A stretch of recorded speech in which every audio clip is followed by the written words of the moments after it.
Ассалаумағалейкум водительдер, сендер моторист іздеп жүрсеңдер, жақсы күшті жасайтын гарантия беретін моторист іздесеңдер, мен сондай моторист таптым. Жақында грантам 300 000 километрден кейін бірінші капиталкасын жасаттым. Кирилл деген жігітке мынандай несін алып алдым.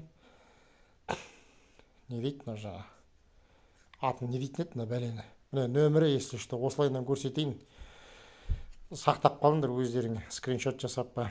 Кирилл деген жігіт енді машалла, енді керемет жасайды моторды. Ана оның капиталкасынан кейін мотор зың болып қалды, зың, тып тыныш. Ана не дейді, өзі бәрін уже телефоннан бәрін айтып отыр да. Машинаның жаңа уже мен былай симптомын айтып отырсам, ол уже біліп отыр қай жері не болып жатқанын. Бардым, бәрін капиталка жасаттым. Поршын, шатуын ауыстырдым, гидрокомпенсаторын ауыстырдым. Ана коленвалда бір не болады екен ғой, тесік. Сол тесіктің бәрін тазартып берді, маған көрсетіп, мынаның бәрі бітеледі деп ше. Полный движокты жуып, гарантия береді. Сосын пломба қояды. Ана пломба температураға машина қызып кетсе, мысалы қыздырып жіберсең, двигательді ана пломба түсіме бірдемесі өзгеріп кетеді, гарантиядан шығып кетеді дейді. Сондықтан машина қыздырмау керексің. Сол обкаткіден өттім. Сосын запчастьлерге де өзінің магазині бар, сол магазиннен барып аласың, гарантия береді тоже запчастьлерге. Бірақ бұл жігіт өзі бәрін қондырғаннан кейін өзі шешу керек. Басқа біреуге барып шештіру деген болмайды. Өзі на месте, өзі. Мысалы, менде помпа кетіп қалды 1200 километрден кейін. Сосын обкаткаға бардым.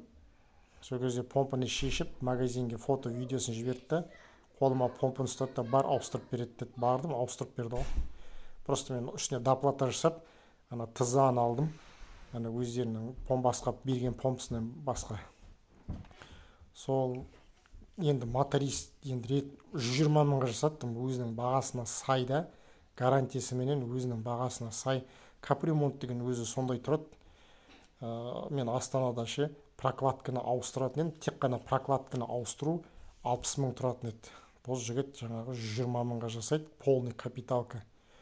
Головканы, жаңағы нені фрезеровать еткізді барып. Бірақ онда отдельно төлейсің ғой токарға. Головка мен блокты фрезеровать еткіздің.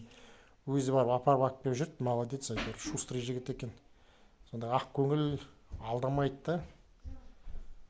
Міне нөмірі, если что, хабарласуларың болады. Өте керемет моторист екен, табу қиын, ана СТОшник мотористерді.